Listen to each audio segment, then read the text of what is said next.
রাজ্যের মুখ্যমন্ত্রী মমতা বন্দ্যোপাধ্যায় ৬৮ বছরে পা দিলেন। এদিন দলের পাশাপাশি অন্য রাজ্য জাতীয় স্তরের নেতা নেত্রীরা একের পর এক মুখ্যমন্ত্রী মমতা বন্দ্যোপাধ্যায়কে জন্মদিনের শুভেচ্ছা বার্তা প্রদান করলেন। সেই তালিকায় রয়েছেন দেশের প্রধানমন্ত্রী নরেন্দ্র মোদীও। এদিন প্রধানমন্ত্রী নিজের টুইটার হ্যান্ডেলে মুখ্যমন্ত্রীকে জন্মদিনের শুভেচ্ছা জানিয়ে দীর্ঘায়ু কামনা করেছেন।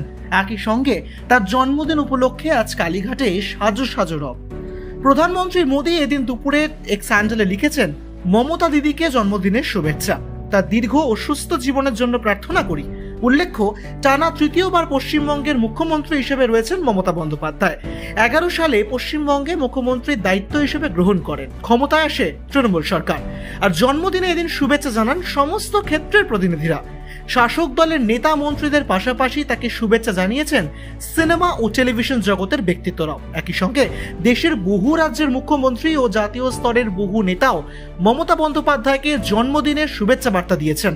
একই সঙ্গে মুখ্যমন্ত্রী হিমন্ত বিশ্ব শর্মাও শুভেচ্ছা বার্তা দিয়েছেন রাজ্যের মুখ্যমন্ত্রী মমতা বন্দ্যোপাধ্যায়ের উদ্দেশ্যে। অন্যদিকে তিনি এক্স হ্যান্ডেলে লিখেছেন, পশ্চিমবঙ্গের মুখ্যমন্ত্রী মমতা বন্দ্যোপাধ্যায়কে জন্মদিনের আন্তরিক শুভেচ্ছা।